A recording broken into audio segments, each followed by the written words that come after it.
Hello everyone and welcome to St. Petersburg, Florida, here at the Tropicana Field for the first game of this series between the Toronto Blue Jays and the Tampa Bay Rays. That's the first meeting this season between these two AL East participants, I should say, and it'll be Tyler Glasnow versus Trent Thornton on the mound today. And Glasnow, after a bit of a shaky start to his season, he's settled down, making his second and third starts quite a bit more effective than his opener of the year, and now coming into his fourth start of the year against the Blue Jays, back against an AL East opponent, and he's really going to have to try and lock in because this Jays offense has been rather surprising as they're off to quite a winning start of this 2020 year.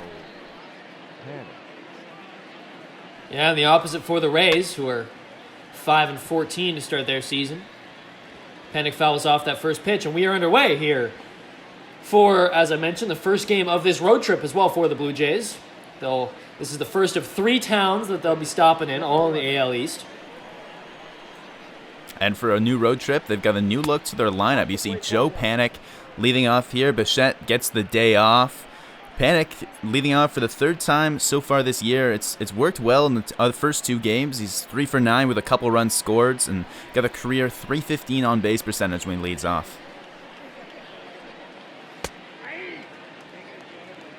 Glasnow gets that one in there for strike number 2 around the inside part of the plate. So we welcome you to the Virtual Jays Network. My name is Jackson Farough. I'm joined by Drew Frank. It's great to have you with us.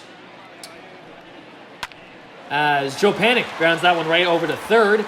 Actually, it's going to be a line-out as Yandy Diaz is there to make the play. As we take a look at the Blue Jays lineup here, so it'll be Panik leading off, and then Gurriel Jr. in the 2-hole today. Randall Grichuk playing center field and hitting a 3. Vlad Guerrero Jr. back on his feet, playing third and hitting a cleanup. Travis Shaw at first, and then Drury at shortstop, followed up by Rowdy Tellez making his 2020 debut, designated hitter today. Kevin Biggio starts in right field today, only his second appearance in the outfield this season. And Danny Jansen catching behind the plate. He's hitting number 9. And Tellez, one of 2 roster additions, one for each team. For the Jays, Tellez is taking the spot of Derek Fisher, who was designated for assignment and waived down to AAA just this past evening, last night. So Rowdy Tellez makes the trip to Florida. And for Tampa, they're reactivating Yoshitomo Sasugo, not in the lineup today, but someone they signed over from Japan and yet to make his Major League debut. Glasnow gets a swing and a miss there from Gurriel Jr. We haven't had much chance to talk about Glasnow yet, but what he features is a very dangerous fastball. And part of that is because he gets it up to 98, but also since he stands at 6'8", it's coming down to hitters more than they see from most pitchers just because of how high his release point is. As Grichuk lines out in the center, so a quick 1-2-3 inning for the right-hander for Tampa. So we'll head to the bottom of the first here in St. Petersburg.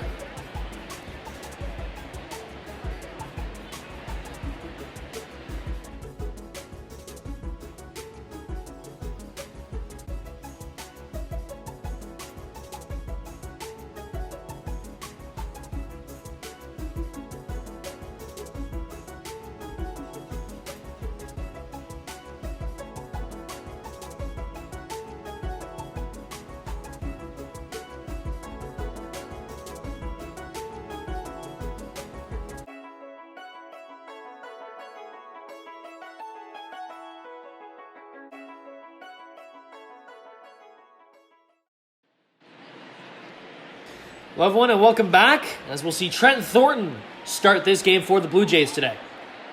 Trent Thornton, last year in his rookie year, faced Tampa Bay quite a bit, faced them more than any other team in his rookie campaign, and he's back here in the Trop tonight and trying to take that opener for the Jays in the first of 3 here from Tampa.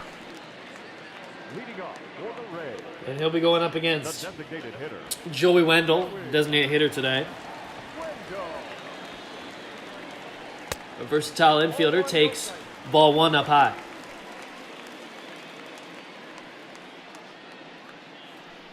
It was against Tampa that Trent Thornton received his very first career loss back in April 2019, and since then he's been hit around a fair bit by them.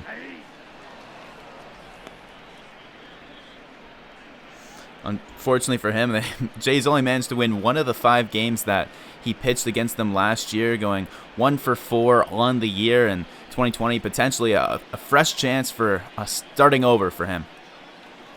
44 ERA in 2019 for the right-hander, and a 2.55 ERA to start this season. Wendell in the 1-2 now.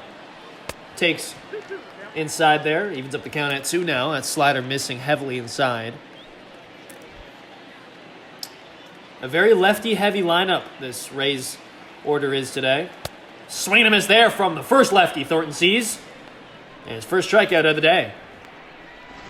As he goes down swinging there, Thornton working east-west on the plate, starts working Wendell outside, and then comes in with the fastball there. He isn't able to catch up and get a piece of it, and he'll go down swinging for the first out. So Jose Martinez, hitting 181 on the year, steps up and drills one into right center field. Biggio giving chase, and he's there in time to retire Martinez on just 1 pitch. Martinez, one of the new additions to this Rays lineup. Over there in the 2-0, you see him playing left field today. He'll be followed by Austin Meadows. Behind him, Brandon Lowe, G-Man Choi, Willie Adames, Yandy Diaz playing third base and batting 7th. Then it'll be Mike Zunino and Kevin Kiermaier to round out the lineup today. And here's the real threat in this lineup, although it is a very deep and versatile lineup. But the big hitter, Austin Meadows, already 2 home runs on the season. And not exactly hitting for as much average as he did last year. After all, he hit 291 last year, a little more contact. 33 RBI and a 922 OPS for the center fielder, or sometimes center fielder. Today he's a right fielder, however. A guy who can really play all over your outfield. And he's a guy that in 2019 hit Trent Thornton well. 7 for 12 against him with 3 home runs, a double, and a pair of walks. He's the guy only guy in the majors that's got 7 hits against Trent Thornton, and only guy in the majors with 3 home runs against Trent Thornton. And he drills that one opposite field. It looks like he goes oppo taco on Thornton there. So Austin Meadows, his 3rd home run of the season, gets the crowd going here at the Trop. It's a 1-0 ball game. And add that on to the rivalry. Meadows adds another home run against Trent Thornton and takes an early 1-0 lead here for Tampa, and that might be exactly what they need after a very rough start to their 2020 season. Just lays an absolute slapping on that baseball, going right the opposite way, and no doubt Thornton knew it right off the bat. Tampa had a very tough start to their homestand. This is the second of 2 series, so this will be it for them before they head out to Houston starting on Monday. But they started their homestand earlier this week against Houston, dropping all 3 games. They went to Cleveland before that and lost 3 of 4, and this is a team that's just struggled all around. The bats haven't been hot, and the pitching struggled a little bit, but the early 1-0 marker is a good sign for them tonight that maybe they'll be able to salvage something out of this homestand. So now it'll be Brandon Lowe, finished 3rd in Rookie of the Year voting. And, here's a guy who can do a lot of different things in your lineup. Very versatile, can play some second, some first. The outfield, he's a lefty. And doesn't turn 26 until July. And he checks his swing on the 3-1. They're going to say he didn't go. So he will reach. So with 2 out, Brandon Lowe gets himself a walk. Mentioned he can do a lot. And he was recognized, received his first All-Star appearance last year in his rookie campaign. Just manages to check his swing there and hold that bat back. And he's rewarded first base now with G-Man Choi stepping up. Yep, hitting number 5 today, the first baseman. He was acquired in 2018 from Milwaukee for Brad Miller and cash. Count 1-0. Takes ball 1 low.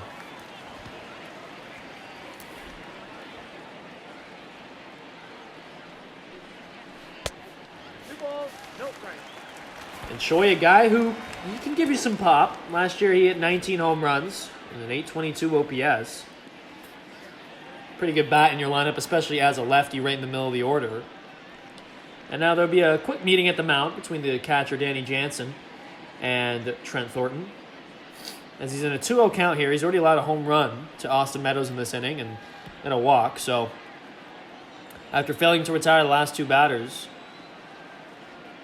he'll look to end that little trend here against Choi. That one swung on right up the middle. Grichuk will not be able to get it in time. It'll bounce right in front of him. So now first and second here as G-Man Choi is able to reach on a single. And that pitch did, for the most part, what Danny Jansen wanted it to do by getting in on the hands and jamming Choi so he can't use that power. Instead, it drops in between the infielders and outfielders and results in the base hit. But essentially, it did its purpose, and it prevented him from extending his arms like Choi wants to there at the plate. So now it'll be Willie Adames playing shortstop today, as usual, for the Rays. Just 24 years old. He's debuted in 2018. Put up 20 home runs last year. So again, another guy in this lineup who can hit for some power, and he's hitting number 6. So that proves just kind of how I was talking about earlier, the depth of this lineup and also the multifaceted usages that a lot of these players have. And even behind him, Yandy Diaz, another guy. As Adames swings and misses on that inside pitch. So Thornton is able to get out of the inning, but still surrenders an opposite field home run for Austin Meadows to make this a 1-0 game as we head to the second on the virtual Jays Network.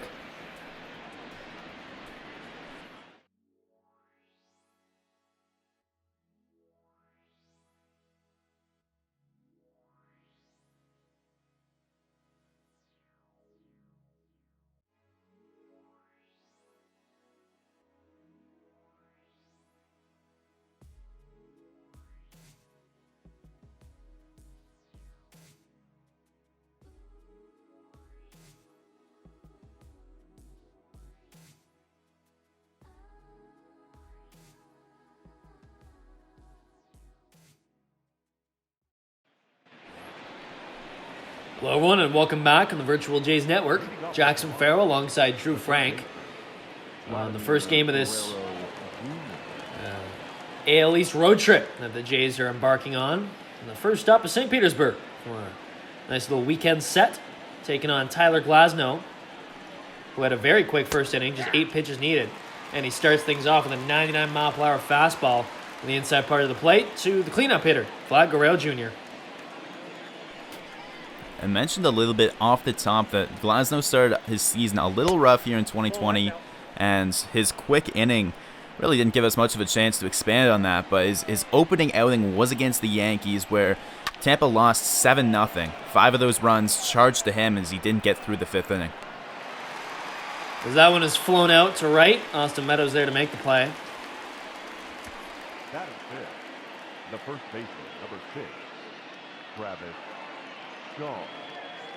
And Glasnow, after that tough start to the Yankees, rebounded in his last start where he faced Boston and only gave up 1 run as he got through 5 innings, a little bit better. And then his last start against Cleveland, a 1-0 win where he went into the 6th inning, again, without allowing a single run. So he's been steadily improving. And now here against Toronto, he's trying to do what he did against Cleveland, where he won the only game in that series after the top of the rotation struggled a little bit, and now after they've lost 4 in a row coming into this game, he's trying to do exactly what he did and stabilize the team a little bit with a strong outing. As Shaw strikes out, Glasnow dialing up the heat there on the lefty. 2 strikeouts for him on the day. That is it. The shortstop, Brandon. It just shows the power of his fastball. Shaw, normally a fastball hitter, but late on that 98, right in on the hands. Tough pitch to do anything with. Shaw 1 for 4 in Wednesday's action against the Twins. He had a home run back in the second. He's been able to generate some pop and some solid defense for the Jays as well. Good addition to this young squad. But both teams kind of in a bit of a funk at the moment. The Jays took the first game of the 3-game set against the Twins they just had. But then dropped the second 2 and didn't look particularly good either on the pitching side or on at the plate. So, in a bit of a funk themselves. They get a day off yesterday and have a chance to kind of regroup on this road trip. The 1-1 is missed there on that curveball from Drury, or to Drury, rather. And Drury making his first start at shortstop today as Bichette gets the day off. Takes outside. Yeah, Bichette struggling mightily to start this season. Hitting right around 120. And just, the defense is fine at shortstop. You like that. But just as a leadoff hitter, you need to be getting on base at a pretty good clip. And he's just not doing that. It's really stifling this offense because, the big power bats come up or even the best hitters come up. Grichuk, Guerrero Jr., and there's 2 out, 1 out, whatever it is, nobody on. As Brandon Drury strikes out, Tyler Glasnow is absolutely dealing here. Another 3-up, 3-down inning for him as we head to the bottom of the second at the Trop.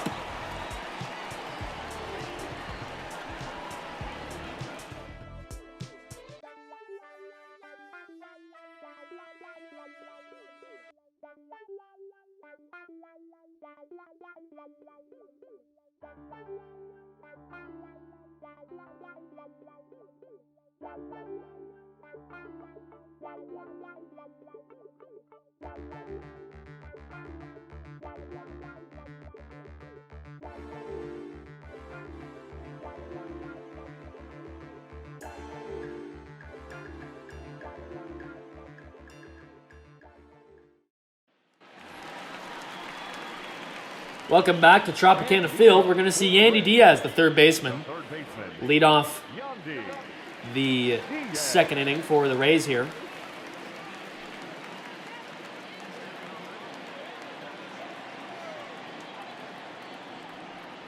So Trent Thornton in the first inning struggled a little bit, allowed a home run to Meadows, a walk to Lowe, a single to G-Man Choi. He's able to get out of it. But, allowing a couple base runners, and now he hits Yandy Diaz, the leadoff hitter. So now he'll head to first with nobody out, of course, for Mike Zunino, the number 8 hitter. Not how you want to start an inning by any means, but Yandy Diaz, a guy that can do some damage at the plate, having him on at first base. There's a lot worse scenarios for ways to start your inning than that, but definitely a power bat can be at the plate now. Mike Zunino, a guy that's really hit with some pop throughout his whole career. It's just been a matter of seeing how high he can keep that average as it's dipped around 200 or below it throughout most of his career.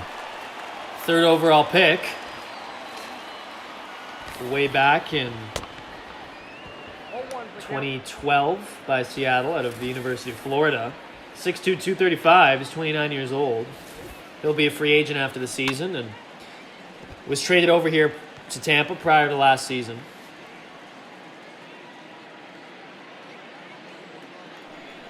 Last year, the batting average just at the 165 mark. So not where he wants it. The 0-2 is taken outside, ball number 1.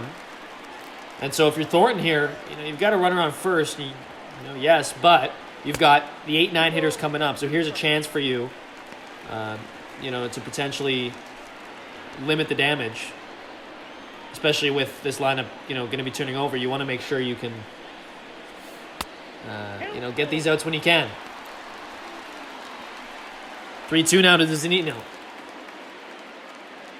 And as he works the count full, even though it's just a 9-hitter on deck, Kevin Kiermaier has been red hot over the past few games. So not someone you want to bring up with 2 guys on. You really want to try and buckle down to make a good pitch here against Zunino. Payoff pitch. Swung on and missed. Thornton gets a much-needed strikeout off Zunino. Looked like he brought out the splitter there on the outer half of the plate. An effective pitch for him there. You see it drops almost straight down and underneath the bat of Zunino, who swings right over top of it and heads back to the dugout now as the second strikeout victim of the day. Sorry, third strikeout victim of the day for Trent Thornton. So Kevin Kiermaier steps in, fouls off that first pitch. And I mentioned briefly when Austin Meadows was at the plate back in the first that he can play some center. He doesn't need to on this team because there's a 3-time Gold Glover in center. It's Kevin Kiermaier. Not in the lineup necessarily for his bat, more his glove, although hitting .259 this season. Of course, he's spent 7 years now in Tampa. This is his 8th season.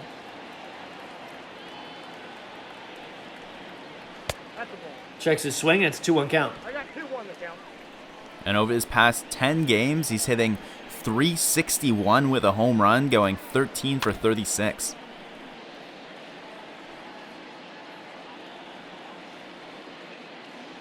Not a lot of offense for them in that series against Houston or Cleveland, but he was a big part of what they were able to get. The 2-2 swung on over to third. Guerrero Jr. there to field it, throws to second, and a first to complete the double play. So the Jays get themselves, or pardon me, it looks like they weren't able to complete the double play as Kiermaier is able to reach. So a close call there, a good effort by the Jays infield. And they're unable to retire both hitters, but you get the lead runner, I should say. So Kiermaier's at first, got some speed, and it'll be Joey Wendell back at the plate. Kiermaier, the second fastest in 2019 in the American League in speed from home plate to first base. Only the Astros' Miles Straw was faster than him as he recorded a 3.97 seconds from home plate to first. Faster than Buxton, who we talked about his speed in the past series, and faster than just about everyone else in the league. Kiermaier certainly a base-stealing threat. So Thornton will be keeping an eye on him at first with 2 away. 1-1 to Wendell. It's in there for a strike. 1 ball, 2 strikes. Thornton looking for his 4th strikeout of the day. Gets it. So after allowing a hit by pitch, or hitting Diaz to lead things off in the second, he's able to escape. And it remains 1-0 Tampa as we head to the third.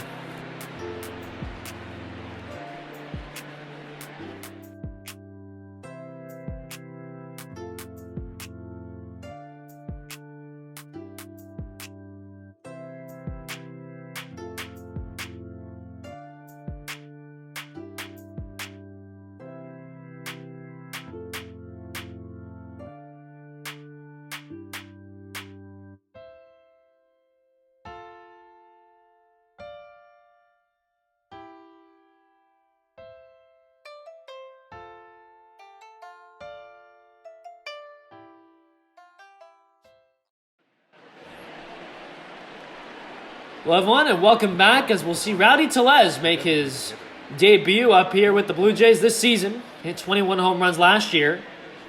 He's had a good start to his year at AAA, now he gets the chance here at Tropicana Field. And no Jays base runner has reached yet. So Tellez not going to get an easy opponent in Tyler Glasnow, but he's a guy that he actually has some history against, despite both of them being near the beginnings of their careers. Tellez 3 for 9 with a pair of home runs against Glasnow. So only 9 at-bats. Again, not the biggest sample size by any means, but the 2 home runs shows that he's seen him in the past. Big lefty bat, and it's interesting when the Jays signed Travis Shaw. You know, Tellez and Shaw provide very similar purposes. Power lefty, can place him first, although Shaw, I would argue, is much better defensively. Swing and a miss there on that inside fastball for strike number 2 now. But Tellez, a guy who can certainly supply some power in a lineup. Hitting a bit lower today, but we'll see if maybe he can work his way up that lineup a little bit. Number 7 today. 1-2 from Glasnow. Misses low. Evens up the count now at 2. And even that changeup is at 87. Glasnow's such a lethal arm. That one's driven into right center field. Kiermaier giving chase. And that'll be off the wall as Tellez heads to second. He'll get there in time. So a leadoff double to start things off in 2020 for Rowdy Tellez. And you mentioned they weren't sure what he would do, but with that bat, that's why you put him in the lineup. Sure, Shaw and him might have some redundancies in the field with the position that they can play, but the Jays really struggling out of the gate with their offense. They're 27th in the league in runs scored, and adding Tellez's bat would be a big addition to what's been a struggling lineup. And Biggio now steps in, hitting number 8. usually an infielder. Today he's in right field for just the second, or in the outfield for the second time this season. Played left earlier, and now he's in right as Teoscar Hernandez gets a day off. 2 balls, no strikes. But we see Biggio a little lower in the lineup. He was hitting kind of two, Ball, that's kind of the 2-hole in the lineup and right around there. And now he's moved down all the way to the 8-hole. So we'll see what he can get up to now at the bottom. He's off to a good start, working a 3-0 count. Very much his style, as now... Oh, I thought they might have received a 4-pitch walk there, right on the edge. Great spot by Glasnow to get that call. Glasnow's delivery is really something to be admired. It's very thorough, it's very natural, and you mentioned it earlier, he's so tall, so big on the mound. He's got such a good plane to deliver that ball, really gets on top of hitters. The 3-1 fouled off down towards the Tampa bullpen.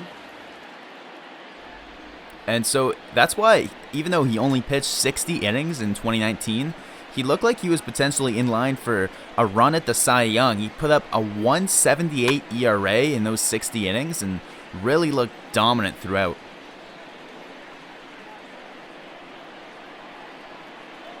Him and Austin Meadows coming over to Tampa in that huge Chris Archer trade, which I'm sure we'll dissect at length throughout this series, but he gets a strikeout on Cavan Biggio for number 4 on the day for him.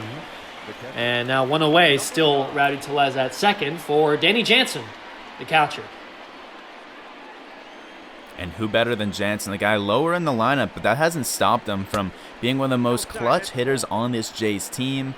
Last game he had a big double, and time and time again it seems like when the Jays need a run, it's either Jansen or Grichuk that's delivered.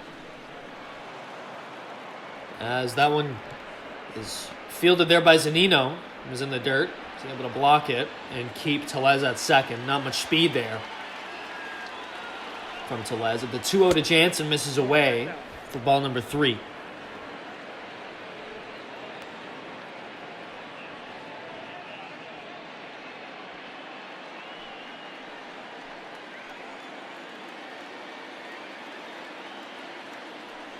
As Glasnow deals, and he misses high, so Jansen gets a 4-pitch walk.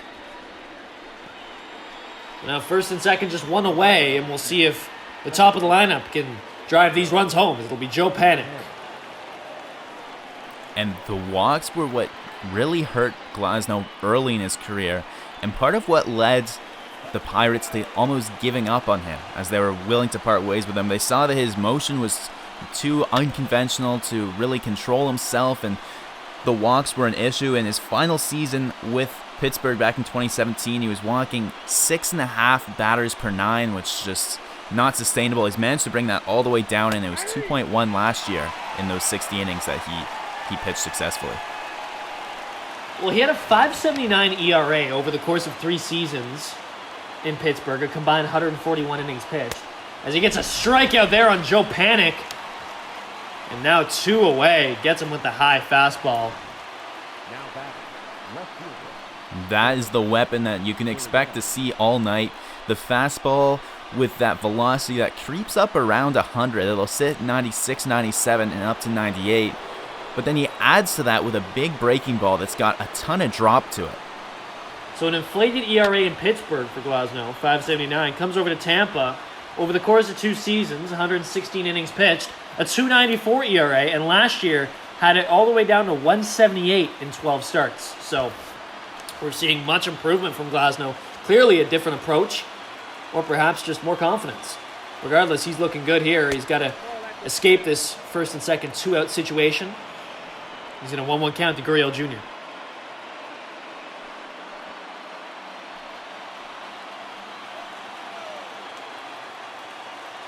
Tellez at second, Jansen at first. Here's the pitch. A swing and a miss, and Glasnow gets ahead now in the count. These Blue Jays hitters are going to have to figure out a way to counteract that incredible fastball. 1-2 dealt from Glasnow, fouled off. Nice spoil there. It was a low fastball that got Gurriel to strike out swinging in the first. There he gets a tough breaking ball, but he stays back on it and manages to survive. Glasnow gets him on the inside. Gurriel Jr. decides to swing at that one. well inside. So after a leadoff double from Tellez, they're unable to drive him home. It remains 1-0 in St. Pete.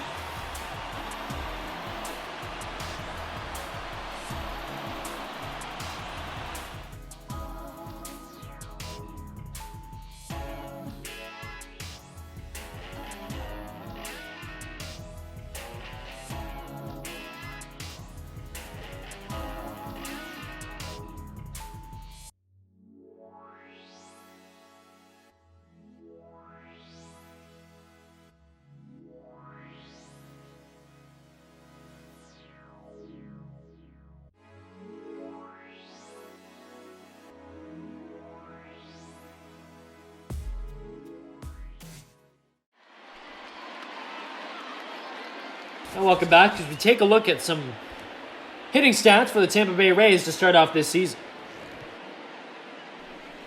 And you see nothing all that impressive right near the bottom of both the AL and the MLB, and just about all of the big ones. The number at the top there, runs per game, is what really matters, because at the end of the day, that's what's going to decide your wins and your losses. You're sitting at 14th in the American League, and you can see that reflected by their start to the season.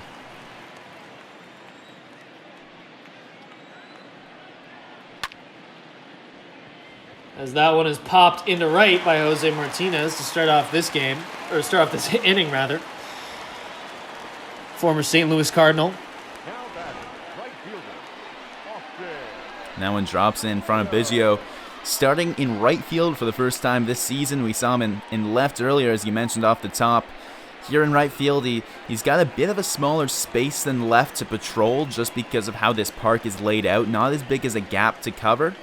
But interesting to see him out there as they try and keep both him and Panic's bat in the lineup tonight. So it'll be Austin Meadows at the plate now. Hit a solo shot in the first. I think you look at the future of this Rays team, and, you know, Austin Meadows isn't a free agent until 2025. So you've got a real building block here in Tampa, and that's so important because the Rays, you know, small market team, they're not going out there and signing all these big fish. And chances are, when he becomes a free agent, he'll probably get let go and maybe even traded prior to. So the times you have with these players before their contracts get ridiculous is what you need. And Meadows hits one into deep right field.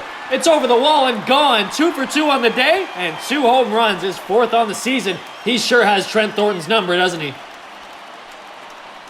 And 2 very different home runs, just absolutely demolishing Trent Thornton so far today, continuing the trend from 2019. The first one he sits on and waits for it, takes it to the opposite field. This one is on the inner half of the plate, hangs up right around belt level. The breaking ball that doesn't drop enough, and he pulls that one well into the seats as that one's a few rows back into the right center field's fan section. A no-doubter into the seats. And all of a sudden, it's a 3-0 game here. Nobody out in the third.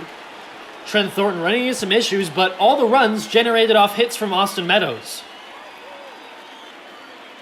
Well, we previewed that matchup coming in as a guy that really, for whatever reason, has seen Trent Thornton extremely well, and it's manifested so far here tonight. So Thornton will look to bounce back now against Brandon Lowe, who slaps one into left center. Gurriel Jr. is there to make the play, ranging to his left. So we take a look at the AL East here. It's very interesting. The Jays on top for now, 12 and 7th. The Yankees, after losing 5 in a row, they've come back a bit, and they're at 11 wins. And Tampa struggling, as we've talked about, 5 and 14 on the year. But they look good in this one, at least to start. Well, they sure do, and one of the reasons is just the fact that the pitching has been quieting the Jays' offense. It's 3-0, and the 3 all thanks to Austin Meadows, but the nothing all thanks to Tyler Glasnow. He's made short work of the Jays. Just the one double from Danny Jansen that he allowed, any real trouble that he was able to get out of himself, and the pitching hasn't quite been where the Rays expected this season when, on paper, they look really strong with a very talented bullpen, and then the 3-headed monster at the top of the rotation with Snell, Morton, and Glasnow. Very well-built team here in Tampa. as per usual. I mean, the last couple of years, they've been very competitive. Playoff team last year.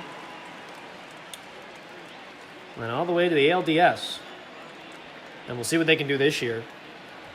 Fascinating storylines in the AL East, and Tampa really makes it interesting because you've got the two big markets, right, in the Yankees and the Red Sox. But Red Sox, we'll see about them, and I don't think they'll be as competitive as they have been. The Yankees for sure will be, especially when they get healthy.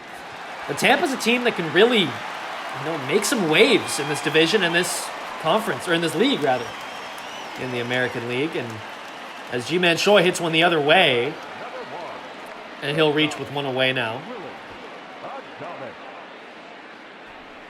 P. Walker coming out to talk to his young pitcher, Trent Thornton. He led the Jays in innings in 2019, but that was his rookie season. He's just now in his second year of working with a battery mate he's very familiar with, and Danny Jansen, who came up through the minor leagues with him. As that one's hit into center field and get down for a base hit. So first and second, one away now as Adames is able to reach for Yandy Diaz, who was hit by a pitch back in the second inning. And that's already the 6th hit of the day allowed by Trent Thornton. 4 in this inning alone. And you've got to wonder how long until we start seeing some movement in the pen if Thornton just doesn't have his stuff today. Thornton gets that splitter in there for a first pitch strike.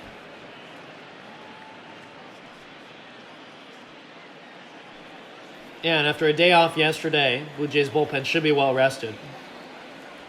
They're going to need some arms, most likely, as Thornton has run into some more trouble here in the third. Allows a 2-run shot to Meadows, and now back-to-back base runners here with one away. One when Diaz taken on the corner for strike 2. The count is 1 and 2. Well, and after today, the Jays have their ace going tomorrow in Ryu and Shoemaker going on Sunday. So a couple strong pitchers going with the off day yesterday and Monday. Montoya's got the bullpen available if he wants it. As that one's hit right back up the middle, and it looks like Ji-Man Choi is going to try to come around, and he'll slide in and score a run. And that ball not hit overly hard or overly deep at all, but it takes Grichuk a while to go get that because he was playing deep, respecting the power that Yandy Diaz has, and Choi alertly reads that ball as going to have some time to get to Grichuk before he's able to fire back into the infield, and he comes around to score all the way from second. A guy with not a ton of speed, but clearly some base running skill there to get a great read and score, as I mentioned, all the way from second. 3 straight singles allowed for Thornton now, as he'll take on the number 8 hitter, Mike Zunino, who struck out in the second.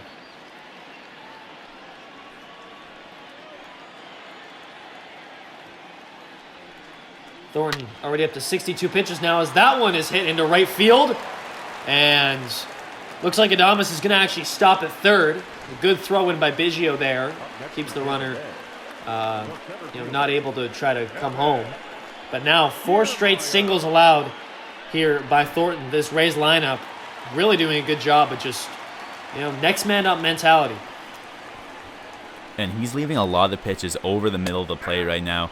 Even that splitter, you see first pitch finding the zone on a pitch he wants to keep low. Before that to Zunino, no need to come right over the middle of the plate as he did. And he's getting burned because he's not hitting his spots around the edges of the zone like he's trying to. Missing inside there, evens up the count at 1 to Kiermaier, who beat out a double play back in the second.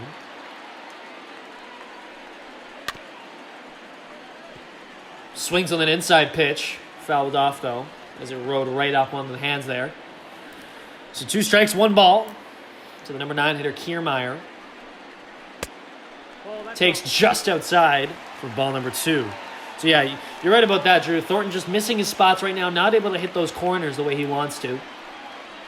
2-2, that one gets a corner and gets Kiermaier looking. So 2 away, bases remain loaded here. 5 strikeouts for Thornton. And a great spot. Picks the corner. Kiermaier does not like the call. He'll head back to the dugout. And an example of a perfect pitch from Thornton, but he doesn't even quite have to be perfect. It's just about mitigating those mistakes and trying not to miss over the play as he does once again here. Wendell flies that one into left. Gurriel Jr. is able to get underneath it. But the Rays tack on 3 more runs here in the third. And it's a 4-0 game in St. Petersburg.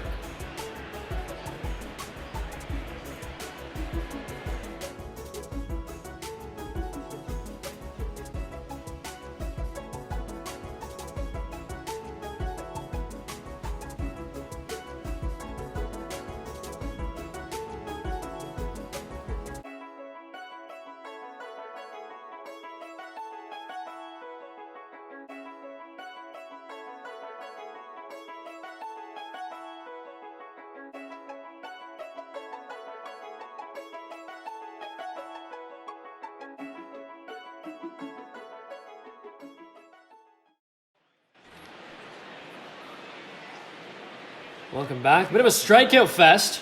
And this one so far, Tyler Glasnow, the starter for the Rays, has 6 strikeouts, and Trent Thornton has 5.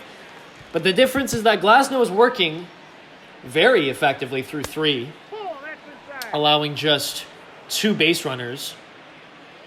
And yet, Trent Thornton's really struggled. He's allowed 4 runs and 2 home runs already, both to Austin Meadows here. As Glasnow hits 100 on that one. Out here, 47 pitches in, he's still firing them in there as hard as ever tonight. Yeah, he was hitting 101 a couple times as well. Sure can dial it up. As Grichuk drills that one, but it's foul. Made good contact, though, as Glasnow kind of left that one right over the plate. A 1-2 count now. 0 for 1 tonight. Grichuk 2 for 14 in his career against Glasnow, but those 2 hits, both home runs. Gets another whiff there. 7 Ks on the day for Tyler Glasnow. We're only in the 4th inning here. And that swing was ugly from Grichuk. Looked like he saw a fastball out of the hands, then tried to adapt to a curveball because he was well out in front. Just tried to get a piece of it and was unable, so he'll head back to the dugout.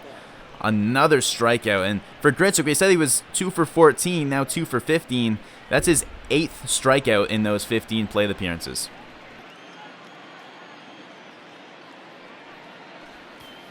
So ball 2 to Vlad Guerrero Jr. now, as he'll look to try to get something going for this Jays offense that's really struggled. And just 2 base runners, as I mentioned, in this game so far. And they're going to need some kind of rally here at some point.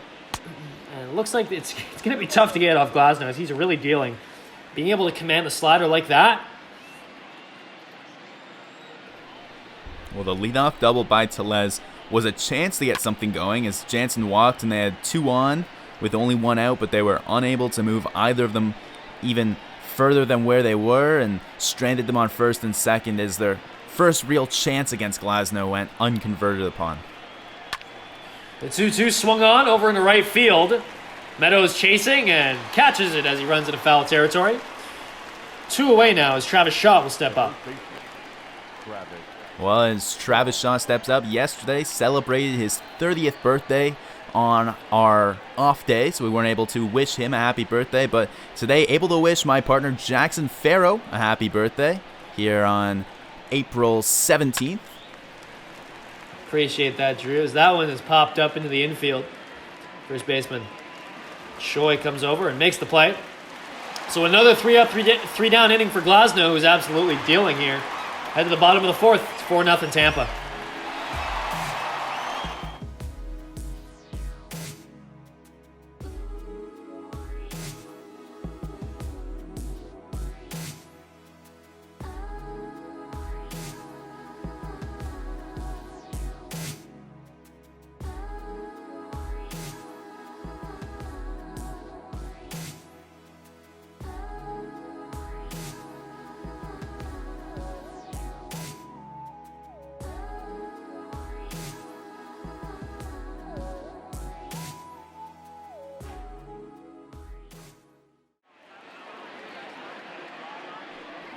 Oh, welcome back to Tropicana Field here in St. Petersburg, beautiful Florida. Some nice weather down here in mid-April. Always beautiful. That's why spring training, of course, in the major leagues is down here. Such an interesting phenomenon. So a lot of these players on both teams have houses here. You notice that. I remember when Josh Donaldson and Troy Tulowitzki played in Toronto. They both bought houses in the Tampa Bay area, whether it was St. Petersburg or closer to Tampa, because they just wanted to be close to all the facilities. I think you see that now with a lot of players around the bigs. The Jays park in Dunedin, not too far away. Bit of a road trip, but not too long a drive here as they play out of Florida Auto Exchange Stadium down here in Tampa, or in the Tampa area for spring training. Grapefruit League action. So we see Jose Martinez back at the plate. He led off the third inning, a very productive inning for them, as he was able to reach on a single. The very next hitter, Austin Meadows, hit a 2-run shot to right, and no doubter. And at that point, it was a 3-0 game, as Martinez gets a strikeout. So now it'll be man of the hour, Austin Meadows, 2 home runs on the day, 3 RBI already. You can hear the crowd pick up as he comes up. You know Trent Thornton is scared to face off against him. Last 3 games, he's got 2 doubles, but in this one, as I mentioned, 2 shots and 2 real no-doubters. One to the opposite field and left, which was soared. And then he absolutely drilled one into right. And the crowd went nuts here right off the bat, and Thornton knew it. Missing away now, 2 balls and a strike.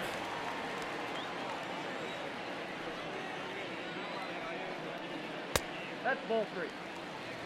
As that one is taken low. A nice pitch, though. 2-1. You don't want to mess around with Meadows. Base is empty. You've already seen him burn you twice. He just misses the zone. A great spot for that breaking ball. As that one is slapped over in the left, but right to Gurriel Jr. A lot of raw power with Meadows. I mean, we saw it on the first home run. He was able to drill it opposite field as a lefty. Obviously pulls the 2-run shot in the third, but then we see it there, and he got okay contact on that, but it was off the end of the bat. He's still able to line it into left. Especially for a 2-strike approach there, to sit back a little bit on that one and make great contact as he did. Really shows a great hitting skill at the plate there. So Trent Thornton looking to possibly get really a first clean inning of the game for him, as he struggled in the first, struggled mightily in the third, was able to get out of the second after hitting Yandy Diaz to lead off the inning. He's in a 2-1 count down to Brandon Lowe as he looks to try to get into some sort of groove here with 80 pitches in the bottom of the fourth.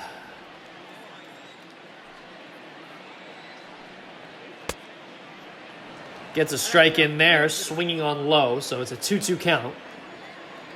Lowe 0 for 1 with a walk. Fouls that one off. Just a quick correction. The well-named Florida Auto Exchange Stadium has actually been renamed to TD Ballpark, so that's where the Jays play. Quick correction, just about a half-hour drive away from where we are playing tonight, up in Dunedin. 2-2 to Lowe. Swung on and missed on the inside part of the plate. So a couple strikeouts in this inning for Trent Thornton. He gets himself a clean inning. And we'll head to the 5th. Still 4-0 Rays.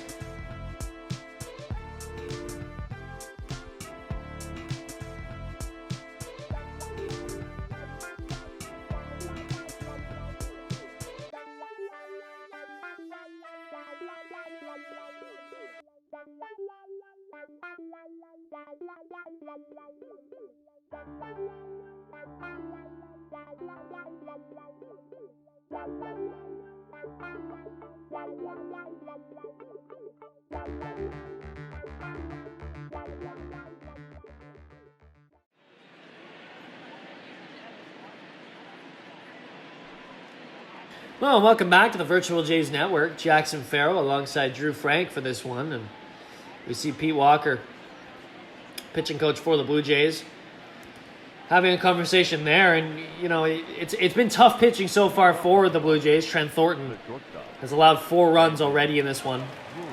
Is coming off his first clean inning of the game, though, back in the 4th.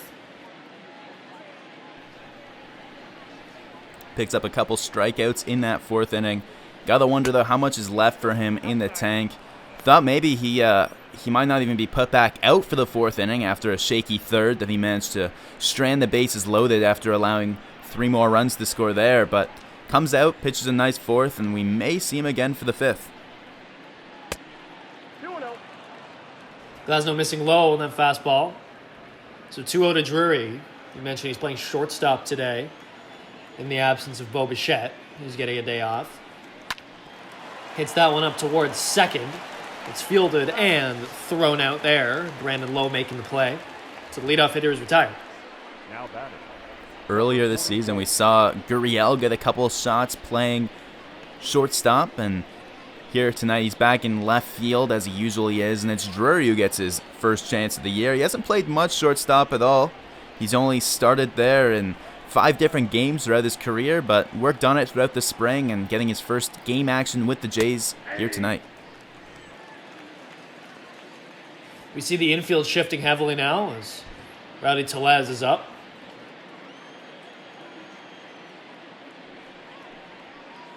Nope. I got a ball, 1 strike. So a 1-1 to the power hitting lefty. And a double back in the third. Some raw power, that's for sure. As I mentioned, 21 home runs last year. Still trying to find that place in this organization, though. You know, he was always kind of a good power prospect coming up, and now he's right at that point where it's kind of your make it or break it, right? Or, you know, like, what are you, and what are you going to give us at this point? Because, you know, I think we talked about it last at bat, but the addition of Travis Shaw really kind of stifled Tellez's ability to generate a lot of, or have the chance to have a lot of plate appearances. So he's going to have to make the most out of what opportunities he is given. Full count to the lefty. Swung on and missed. Zunino throws to first to finish off the play. So 2 up, 2 down quickly here for Glasnow in the 5th. Now batting. Right fielder. And Travis Shaw was one of the major reasons that Tellez was sent down to Buffalo, because Montoyo knew that Shaw would be the starting first baseman, with Drury getting some reps there as well. So Tellez, given the option to start more at first base by playing in Buffalo, went well there, and now he's back up here with the main squad. So that one's flown to the left by Biggio. So 3 up, 3 down once again. The Jays have just 1 hit in this game so far.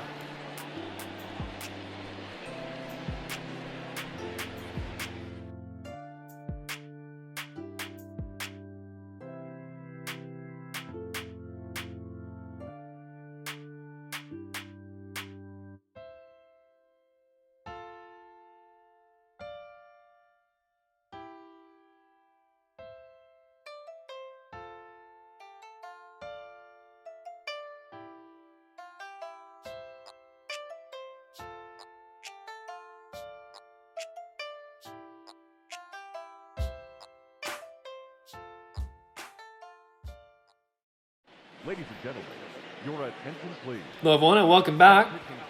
So we'll see a pitching change as Trent Thornton, the starter for the Jays, is only able to get through 4 innings strong. So it'll be Shun Yamaguchi coming in, the long relief man for the Jays today. And leading up. Someone we've seen quite a bit so far in the 2020 season. And the big number, if you saw his stat board up on the screen, righties are hitting .484 against him so far this season. He's got an ERA up over 5. He's given the Jays some valuable innings, a lot of clean ones where he's let runners on but not allowed them to score. And he's really only had 1 or 2 major innings of danger, but here down 4, not the highest leverage situation at all. Showing a hitter's count 2-0. Swings and misses on the forkball there. So 2-1 now. So Yamaguchi's had some good starts. He's had some good appearances and some poor ones here and there. He's been a bit of a victim of the long ball. What have you liked from the newcomer to the Jays, and what do you think he needs to work on? He changes speeds really well. He's got a big looping curveball that comes in around 68, 69 mile an hour, as well as a fastball that can get up to 95, but his big signature pitch is the splitter forkball mix, which you might see here 3-1. He goes through a lot. He has a lot of faith in it. Fouls it off there, so it's a full count to the leadoff hitter Choi. But it's really been how he's mixed those 3 pitches together. When he's been on, it's been because of that. Gets a strikeout to start this outing as Choi is retired. So we see Thornton's line here, 4 innings, 8 hits, 4 earned runs, 1 walk, 7 strikeouts, just 84 pitches. I think the big deal today was he ran into a really good hitter in Austin Meadows, and also was unable to stop the bleeding back in the third. Exactly right, Jackson. I mean, you take Meadows out of this lineup, it's a whole different offense. 3 of the 4 runs that scored came via the Austin Meadows long ball. And the other runs, you mentioned, unable to stop the bleeding. No big hits there, per se. Just singles that he was leaving pitches over the plate that found holes in the outfield. But signs of encouragement here for the number 5 pitcher in the Jays rotation. Those 7 strikeouts, of course, just the 1 walk. There's some positives you can take away from this. Still getting lots of swing and miss. The 1-2 to Adames. They're going to say he went. So you talk about swing and miss. Back-to-back strikeouts to start the 5th for Yamaguchi here. And the check swing on the curveball, that's a product of that changing speeds effectively that we talked about. He was looking fastball, thought it was a fastball until the last minute, had to pull back, tried to check his swing, but then Yamaguchi hits his spot with the curveball and gets it called regardless. So Diaz, 1 for 1 in the day, was hit by a pitch in the second to lead things off. Then had a single and an RBI in the third, which gave us our current score, 4-0. 0-2, swings and misses there. So a strikeout for Diaz, and Yamaguchi strikes out the side as we head to the 6th at the Trop.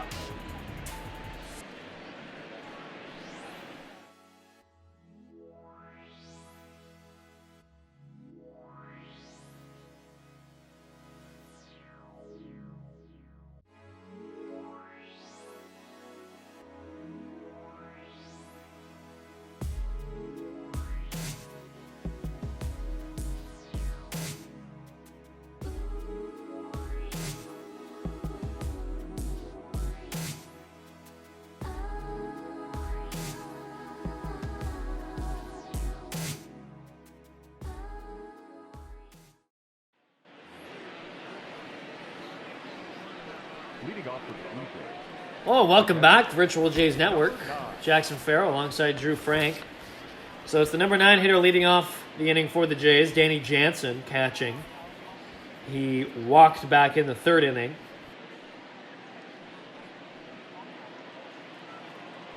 One of just 2 base runners that Glasnow has allowed was that walk to Jansen. The other, a double from Tellez. He got his revenge on Tellez by striking him out in the last frame, and now he's up against Jansen here trying to do the same.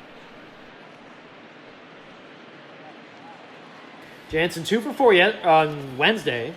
The double and a single against the Twins. Hitting in the same spot today in the number 9 hole.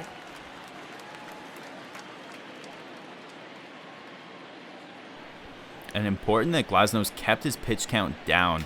He's only gone 5 1/3 in his longest start so far this season.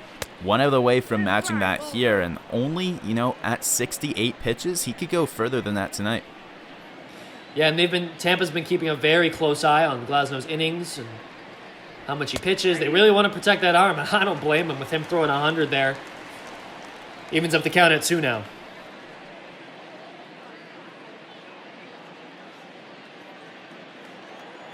Jansen, the last base runner for the Jays in this one, way back in the 3rd. Swings and misses on that low fastball. So the leadoff hitter in this inning is retired. Batter number 2, second base. And a very difficult pitch, we've mentioned it, but it's the plane that you have to deal with there as the fastball starts all the way up, above his head, above 6'8" in the air, and drops all the way down to your knees. Coming in at triple digits, almost impossible, you'd think, for a hitter to track and do something with. So it'll be Joe Panik and an 0-2 count already here. To the hard-throwing righty Glasnow.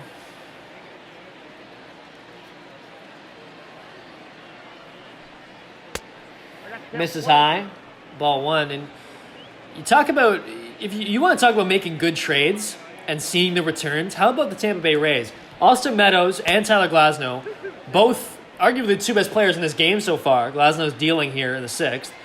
Meadows already 2 homers and 3 RBI in this one. And Willy Adames, who was acquired for David Price, he's playing shortstop today. 1 for 3. But Glasnow and Meadows both acquired for Chris Archer, so we're seeing some massive returns here on investment for the Rays over the last 5-6 years in terms of making some really good trades.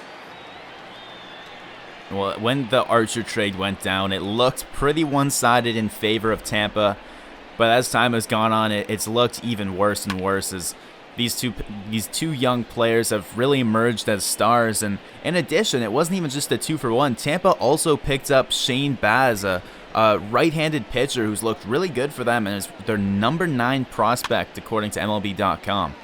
That's going over to first. A cute little flip there to Glasnow as he made his way to first. Oh, look at that little defensive play from G-Man Choi.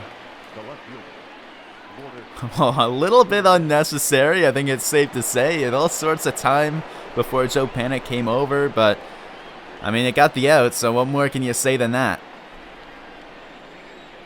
It all looks the same on a score sheet. So 2 out now for Gurriel Jr., who has 2 strikeouts in this game. Glasnow has absolutely had his number. Starts him off outside, ball 1.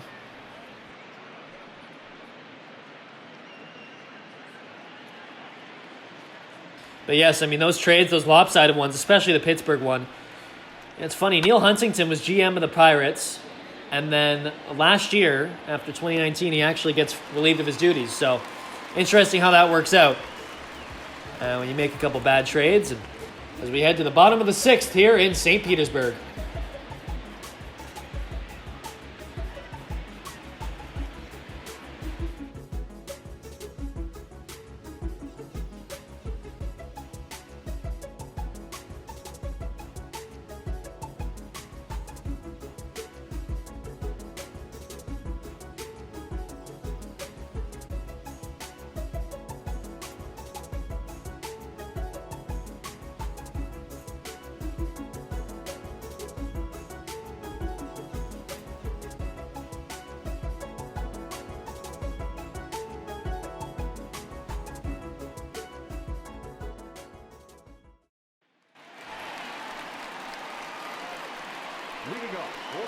So it'll be Mike Zunino at the plate now.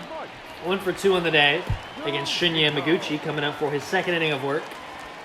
Yamaguchi came into the 5th and struck out the side on 13 pitches.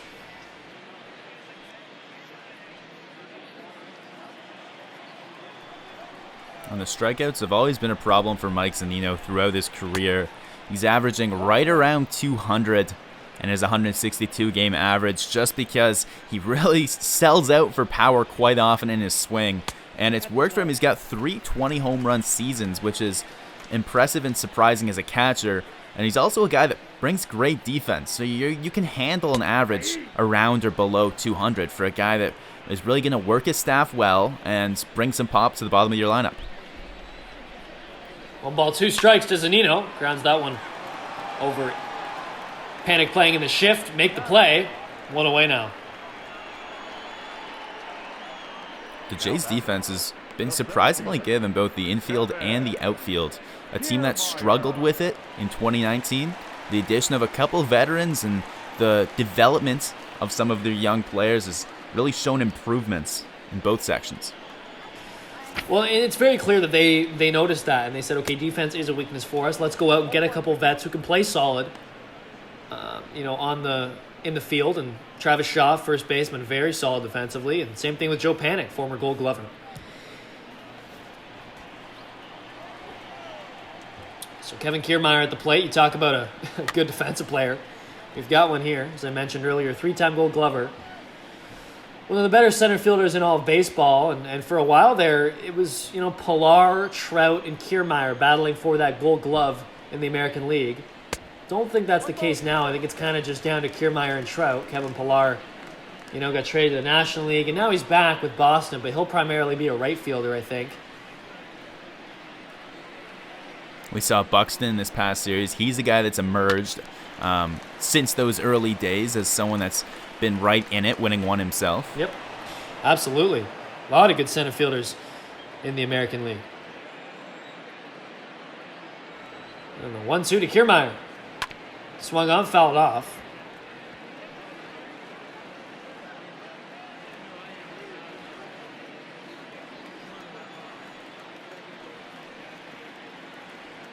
2 strikes to Kiermaier, and that one just misses outside.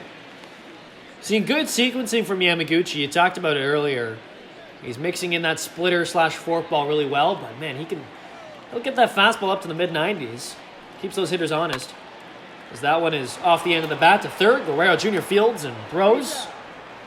So 2 away now.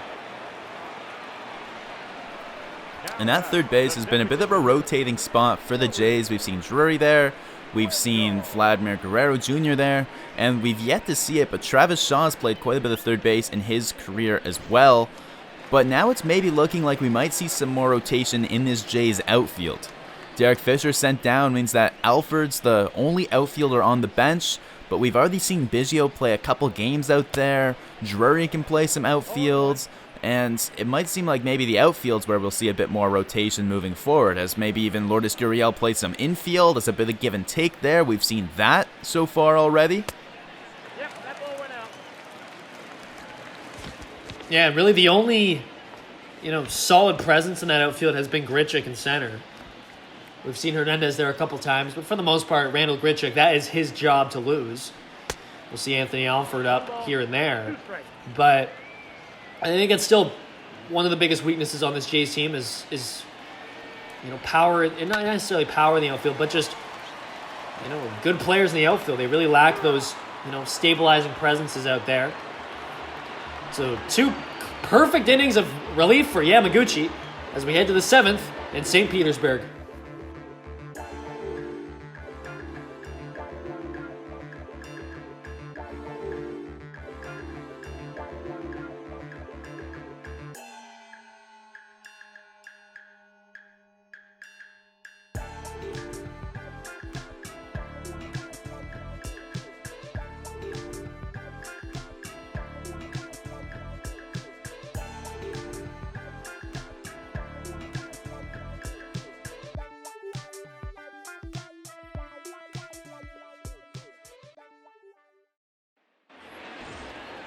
Oh, welcome back, Virtual Jays Network. It's 4-0 Tampa as the Jays look to generate some offense here off Tyler Glasnow, who at 80 pitches has been absolutely lethal.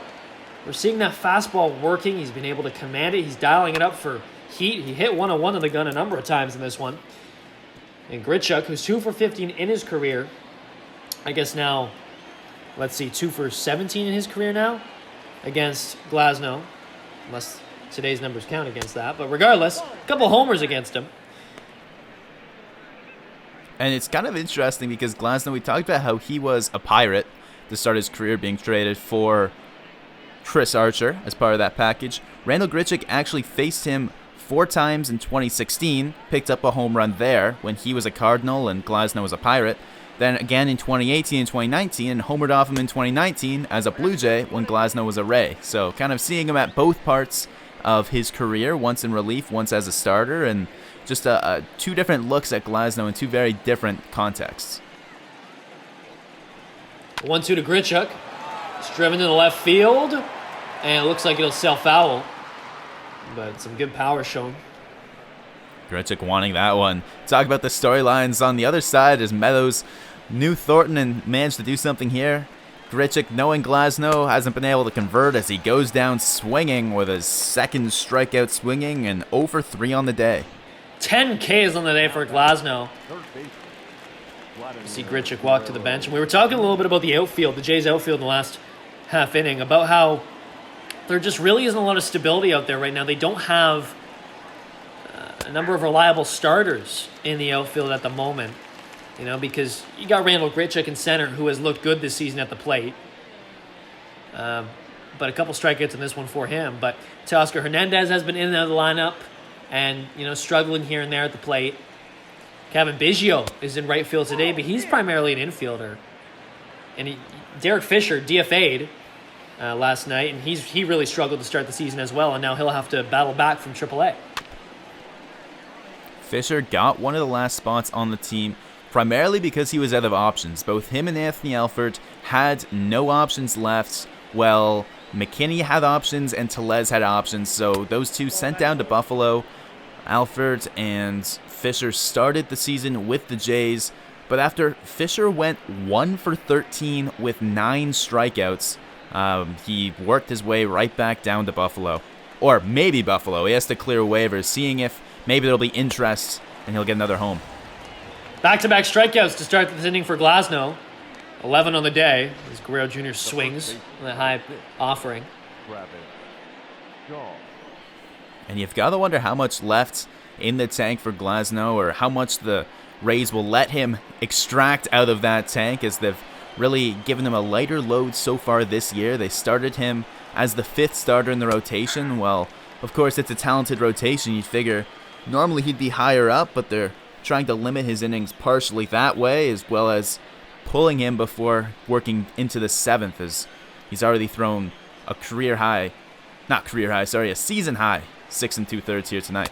And you throw away that 3rd inning when Tellez got a double and Jansen got a walk, and we'd be having a very different conversation now, as Glasnow's only allowed 1 hit and 1 walk in this game. That's it. The only 2 base runners. Other than that, he's been perfect. As he looks to potentially strike out the side here. Sean, a 1-2 count. Got him there. 12 strikeouts on the day for Glasnow. What a start for the powerful right-hander. As we stretch in St. Petersburg, it's 4-0.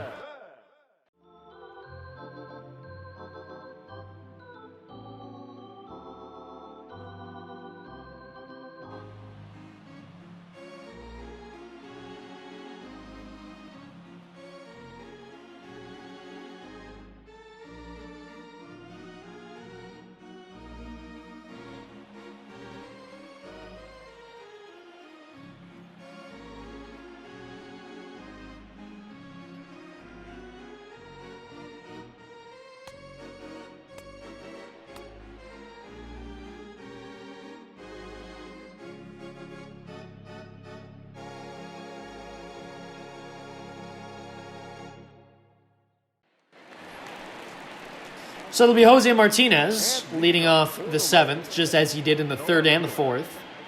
1 for 3 on the day with a single. Came around to score on the very next hitter as Austin Meadows hit a 2-run shot in the 3rd.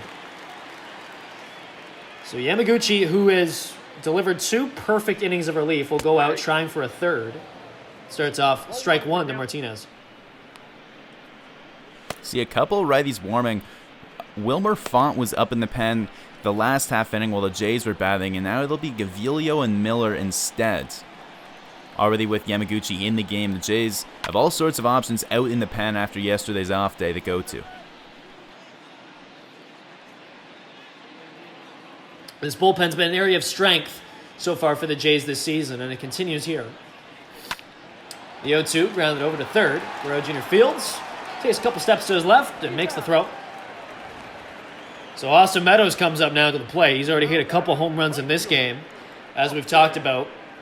Part of the return of that crazy trade for Chris Archer, in which the Rays absolutely fleeced the Pirates. As we take a look at what he did back in the 3rd, this was his 2nd home run of the day. Pulls it to right, an absolute no-doubter into the seats.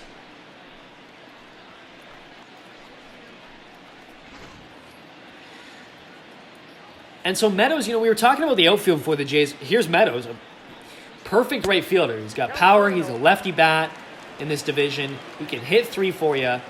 He's got power. He hit .291 last year, so he can hit for some average. As he grounds that one over to 2nd. Panic struggles to make the play, is unable to field it cleanly, but still gets the out. But my point here is, Drew, so the Jays could really use an outfielder like Austin Meadows, who's controllable through 2025. He really fits what the Jays would want, really any team would want. And they, the Rays were able to trade Chris Archer for both a very reliable starter and a very reliable outfielder. The Jays had a starter they traded last year too, in Marcus Stroman, but they took 2 more long-term arms.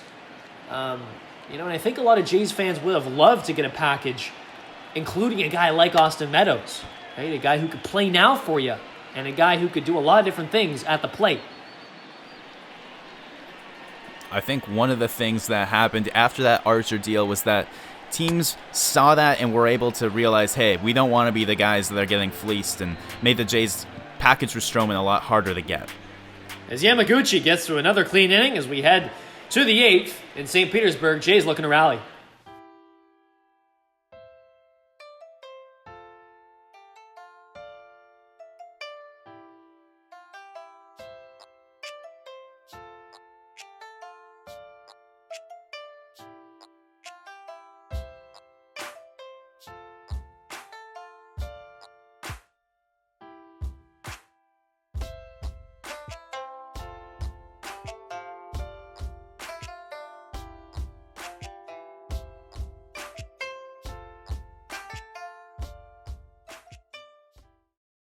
Your attention, please. Well, everyone, welcome back to Tropicana Field as we'll see Number 38. Tyler Glasnow's day end here in the 8th.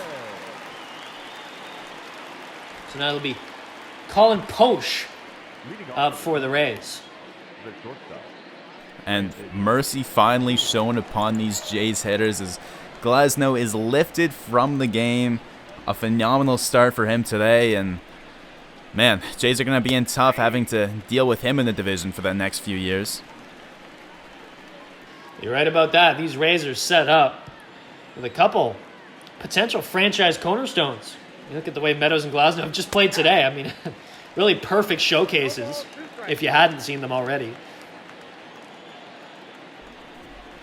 Well, now it'll be Colin Poche on the mound, and as this one's lifted to center, Kiermaier ranges back. He's got an interesting mix on the mound, mostly a two-pitch pitcher, a fastball, curveball, but he'll mix in a splitter. And here we see Glasnow's line, 1 hit, no runs, 1 walk, 12 Ks. There's really not much more to say than let the numbers speak for themselves. In only 7 innings, picking up 12 strikeouts and just 2 base runners allowed. Well, kind of a perfect set of circumstances here for Glasnow, as this Jays lineup was already struggling in the last series against the Twins, putting up, just 3 runs in the first game, 3 runs in the second game, all scored in the 9th. And then yesterday didn't do much either. Some real struggles, especially from the big bats in this lineup. Guerrero Jr. has been quiet. Shaw, he'll hit home runs, but other than that, he's not reaching much. Grichuk's going a little quiet. I mean, you go up and down this lineup, and then you got Glasnow, who's a premier starter, and he just feasted on this struggling lineup today. And he had been improving, warming up over each of his past 3 starts. Started a little rocky and improved. And man, you can't imagine what the next guys are going to face as he heads into Houston next week to make his next start. Oh, if only they could still bang trash cans. I'm sure they would over there in Houston against him. As we see a 1-2 count now to Tellez, who's 1 for 2 in the day.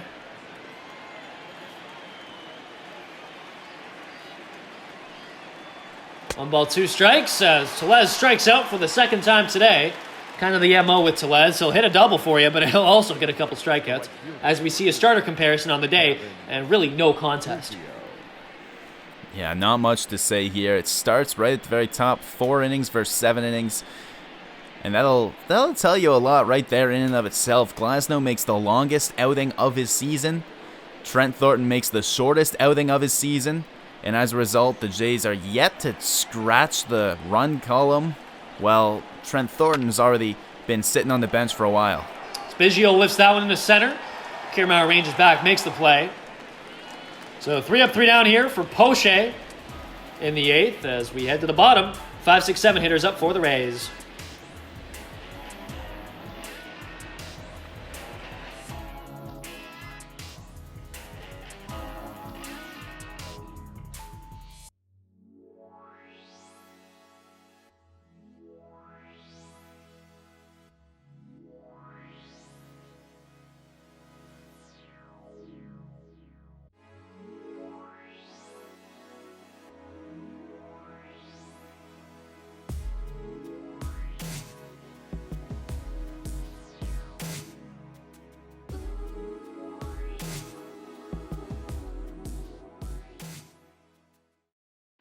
Your attention, please. So we'll see Justin Miller enter the game now, his 9th appearance this season, Number 6. after Shinya Yamaguchi was able to go 3 perfect innings of relief. Miller, a guy that's impressed so far. 1 rocky outing off the very top of the season, where that elevated his ERA up to where it is now at 3.7. But he's looked good, and he's one of the new additions to the Jays bullpen that's impressed me personally. He'll attack with a fastball and complement it with a slider. A tough matchup here against a few guys with some power. First with Ji-Man Choi, and then it'll be Adames and Yandy Diaz. So an interesting matchup, as they're guys that can really handle it if you challenge them, and Miller's a guy not afraid to challenge. So we'll see what this bottom of the 8th has in store for us. So it'll be Choi, Adames, Diaz. Choi 2 for 3, a couple singles. Takes on the corner, strike 1. 1 ball, 1 strike.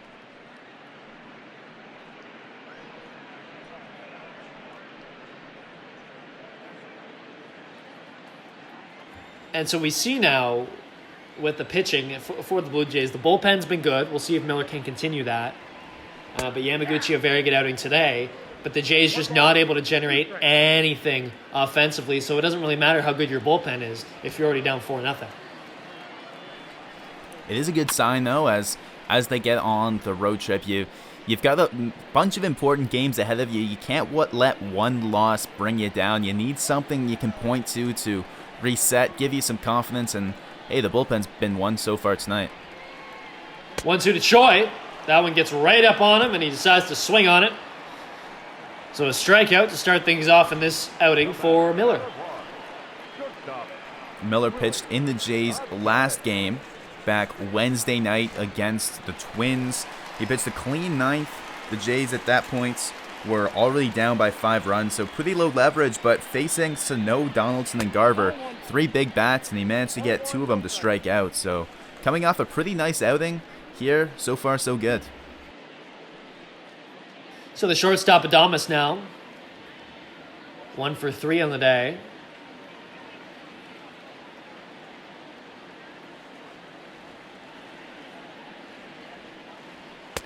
And Adames, a guy who is also going to be here a long time. I was talking about, some Meadows as a guy who could really provide some stability on this Rays team, as he's not a free agent until 2025. Adames, a lot of flexibility there, and a young player, and a very prolific one at that. He can play some good defense for you at short, and not to mention, he's a pretty good hitter at the plate. Strikes out there, though. And a good hitter met by a good pitcher. Justin Miller continuing to impress in what might be a bounce-back season.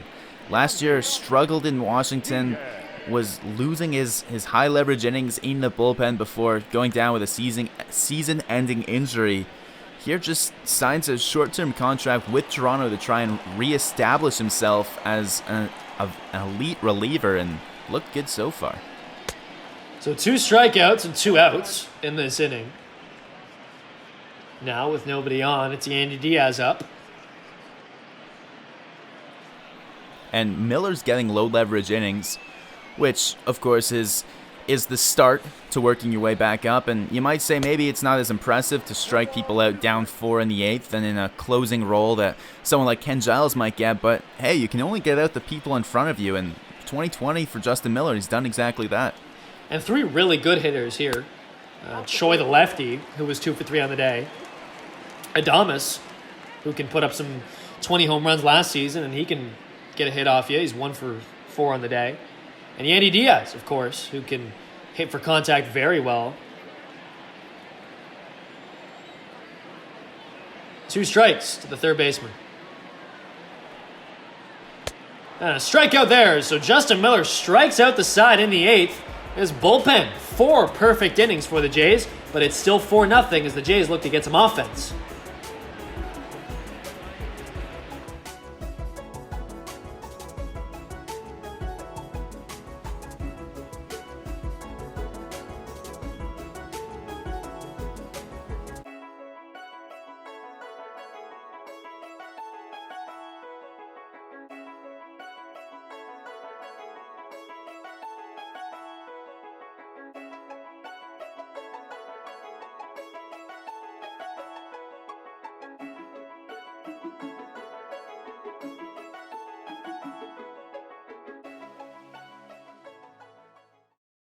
Ladies and gentlemen, Well, everyone, and welcome back. We'll see Nick Anderson, who is 3 for 3 in save opportunities this season. 6 strikeouts. Now, he's coming into a situation where it's not technically a save, but 4-run lead in the ninth, with the 9-1-2 hitters coming up for the Jays.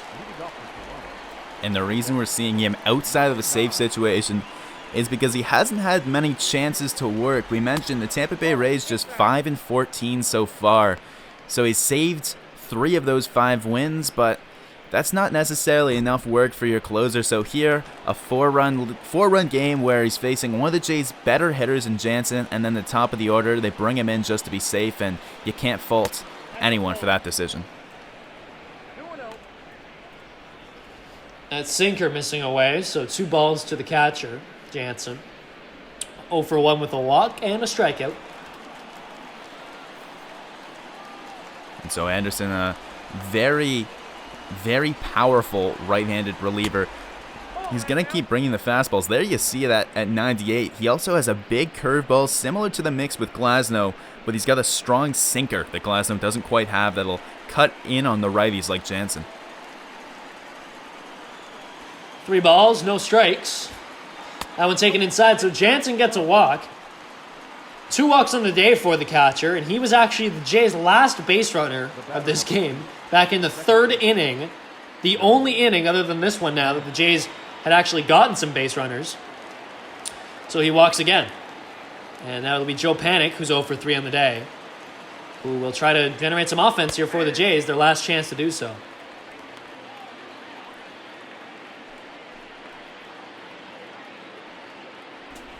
Anderson acquired by the Rays at the trade deadline last year, where they flipped Ryan Stanek, who was a prolific opener for them, as well as Jesus Sanchez, a prospect, for Anderson and Trevor Richards.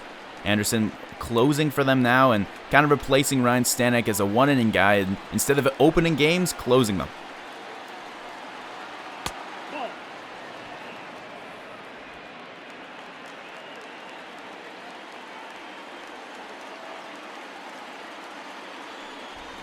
He's got quite the repertoire and some really good stuff. And that curveball misses inside to even up the count at 2 now to the second baseman, Panik. 2 balls, 2 strikes. That one misses away. Full count now. The trades that they brought him over, and one of the rare trades between Florida teams. You don't see the Rays dealing with the Marlins all too often, but that was one of the rare cases. Full count to Panik. Gets the strikeout there as Panik swings on that low offering. So 1 away now. Nice pitch there. The curveball keeps breaking, and Joe Panik just misses that one, trying to get a piece to stay alive as he'll be retired, and the Jays are down to their final 2 outs with Gurriel and Grichuk coming up now. Lots of break on that. You see what happens when a lineup that's gotten a little bit cold runs into some elite pitching.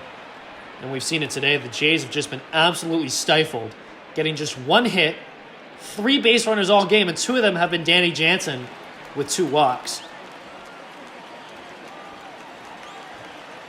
Glasnow, Poche, and Anderson all doing fantastic jobs here. Anderson looking to finish the job. Makes you wonder what the Jays are going to do with their catching position, because they've got all of these players that need to rotate through DHing, especially now that you bring in Rowdy Tellez. Not a spot for Jansen necessarily to sit at DH, but you can't overwork him, and you can't take his bat out of the lineup, so I'm not sure what Montoyo's going to want to do if he's really the only guy that's been consistent here for the Jays, but as a catcher, you can't ride them too much. And the leadoff position's been a major issue for them as well. Bichette hasn't been giving them much production, and then Panik goes 0 for 4 today. And we see a strikeout now for Gurriel Jr. So back-to-back Ks at the top of the lineup. You can see a bit of frustration there from Gurriel Jr. Does not like that, and that's not the same type of frustration you get when someone strikes out looking and they're mad at the umpire, as he swings right through that fastball, is mad at himself, mad at what the team's done so far, and maybe for his sake, he'll be able to channel that into tomorrow, but just a very frustrating night tonight here at the Trop for the Jays. So Grichuk, with 2 away, is potentially the final out for the Jays. Takes low, ball 1. Yeah, lots of decisions for Charlie Montoyo to make with this lineup that ran into an absolute buzzsaw of pitching today. Now they're swinging a miss on that looping curveball. 1-2 now.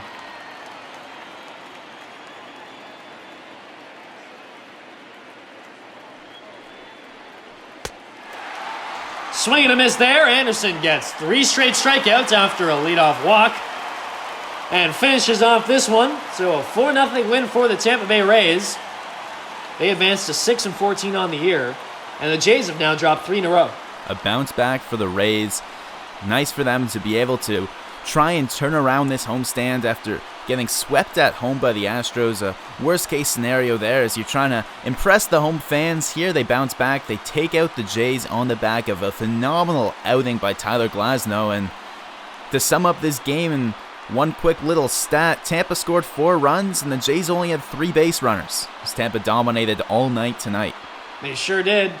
Just 1 hit for the Blue Jays today. That came off a Rowdy Tellez double back in the 3rd.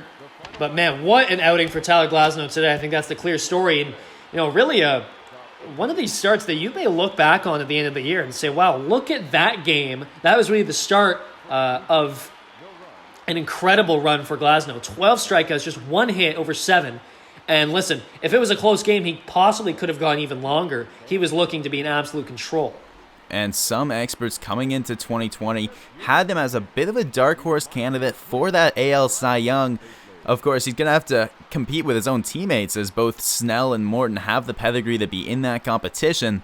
Morton finishing 3rd in Cy Young last year himself. But back on topic here, 1.78 ERA last year through his 60 innings. We talked about that number on the broadcast. A dazzling number. Glasnow known as a guy with potential, and tonight, as you said, it could be the game that really locks him in here for 2020. Austin Meadows also has a very good day at the plate. 2 home runs, 2 for 4, 3 RBI.